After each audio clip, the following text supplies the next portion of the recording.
yesterday there was a big press conference in downtown Kampala where Wakiso Giants did unveil their new head coach ahead of the next season, Mr. John Ayala Luyinda. And for me, I fell in love with him as a head coach immediately because of his opening remarks, especially for people like Shaban, who are always doubting people left, right, and center. Ayala has a message for any of you out there who think he doesn't have what it takes to be a head coach because he has been an assistant coach for the last 10 years. As I earlier told you in my submission, I played some football. But in the coaching career, I've worked under top-notch coaches, according to me, in the country. The masters of ceremonies were citing some of them in George Best in Simbe, Molebye Kwasochama, the duo of Mike Mutebi and Sam Simbwa, and the recent one in Abdallah Mbiru. So now if you're doubting the capacity of John Luyinda Ayala, if anyone has a doubt in him, then better know that you're doubting the top-notch coaches I've been talking about. What I can guarantee, the CEO, the chairman, the masters of ceremonies have been very clear. They have cited on performance of the club. Believe me, we are going to work hand in hand with the players, with all the stakeholders to see that this team performs to its best. But that can't come without a clear identity. We have to create an identity that anyone who comes to see Wakiso Giants play sees a new brand of the game in this country. There he is, John Ayala Luyinda. If you're doubting his abilities, you're doubting all the top-notch coaches that he has worked under. And he mentioned them. I just don't like that statement from him because you working under a top-notch coach doesn't mean you're going to replicate what they do. And he answered, weren't you at the press conference? Did he answer that question? He just played around. Because our colleague Brad Kawaria asked a similar question, if you remember, and he told you guys, football is for today, not for yesterday. I know. If the people in the past failed, it doesn't mean that the people who are going to come after them are going to fail. And we ought to give him a benefit of the doubt, but he's already putting pressure on himself because he's saying that Wakiso are going to play a brand of football that is out of Uganda already. He didn't say that.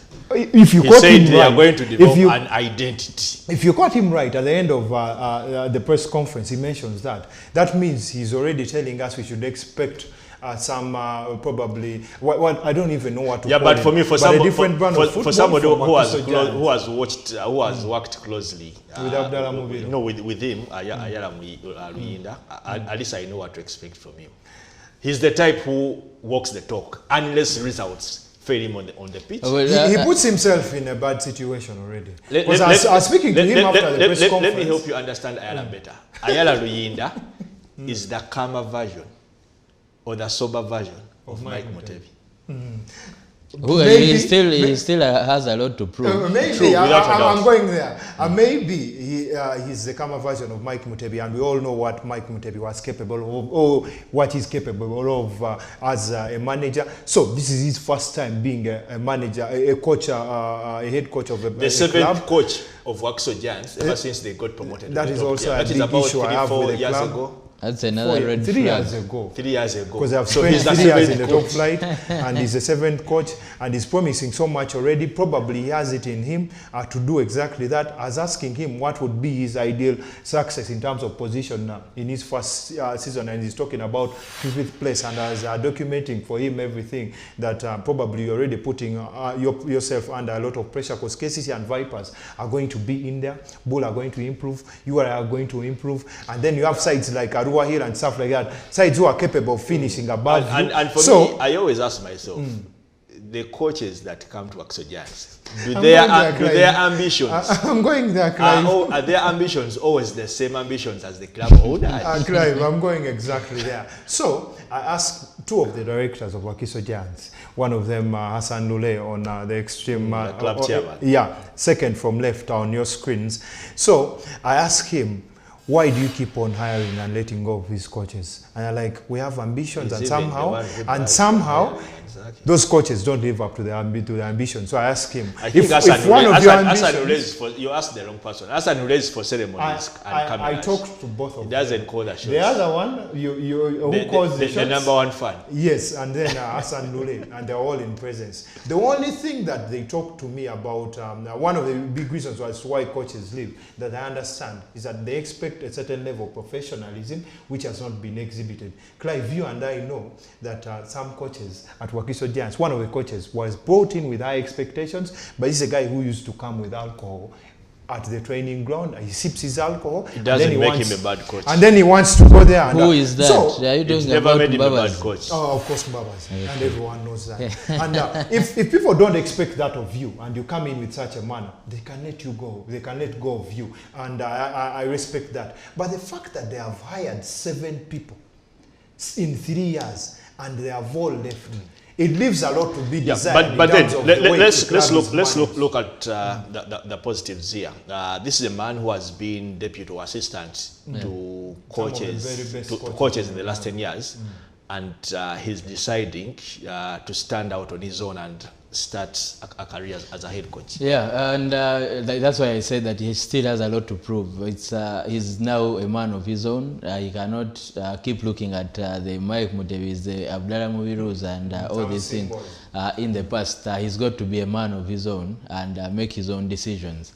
He goes to a club from what you mentioned already, that has been hiring and firing for fun. They change coaches every now and then, and for a young coach that has just gotten 35 into years the of age, it can be tough. But I like his confidence. Shaban says that talking about top 5 would be huge, but surely if you're going to be hired by a team like Wakiso Giants and you're talking about finishing the top 10, the team that has been progressing. I think when you look at their performance in all the seasons that from 9th and 7th. Yeah, so there's been progress. Surely you cannot be looking at number 10 again. You've got to aim higher. Look, if number 5 should really be possible. If you look at the investment that Wakiso Giants actually put in, they should be able to rub shoulders with teams like Bull. They should be able to challenge teams like Arua Hill, or even be ahead of them in terms of the ranking. So for me, I think that's not a tough target. If you're looking at finishing in the top 5, are those the ambitions of the club? Because those are conversations that... one thing I know he's going to deliver that he promised was the identity. Yeah, that one he will deliver. Yeah, and I think Wakiso played some good football even from last season, and from the coaches that he mentions, you can really see that the identity that they like is the kind of football that most fans in Uganda want to watch: free-flowing football, attacking football, with a lot of chances created. The question that remains is whether the people that have hired him are actually looking at that. What are the ambitions of the club? I think those are the biggest questions that have gotten to be answered for a team that has changed coaches that many number of times. Of course, I can understand if you bring a coach and they do not deliver in modern football, they've got to go. They will be fired. And he highlighted that. And I'm sure he has that in mind. The question is, how long can he be at Wakiso Giants? For me, I think that is the biggest question that we've got to look at. Is he the coach that comes and stamps his authority and maybe goes the full season, something that we've not seen at Wakiso before? He was offered 2 years, but he's not completing the 2 years. That is Shaban saying. But I also love the fact that I think he thanked his wife like 3 times in the press conference. He kept on thanking his dear You wife. like people who No, he thanked his dear wife like thrice throughout his submission. So that for me was Why also do you like people that for who me thank their was spouse? also moving. Yeah. Sportsmen never want to. The two become one. Yeah, That is but true. we are going out for a breather. When we return, we shall be looking at Gaddafi Football Club. I'm yet to adjust my mind to Gaddafi Modern, but we shall be looking at Gaddafi Football Club. It is a team that is meaning business, and they have lots of ambitions, and then some players are trying to play games with them. We are going to highlight all that when we return.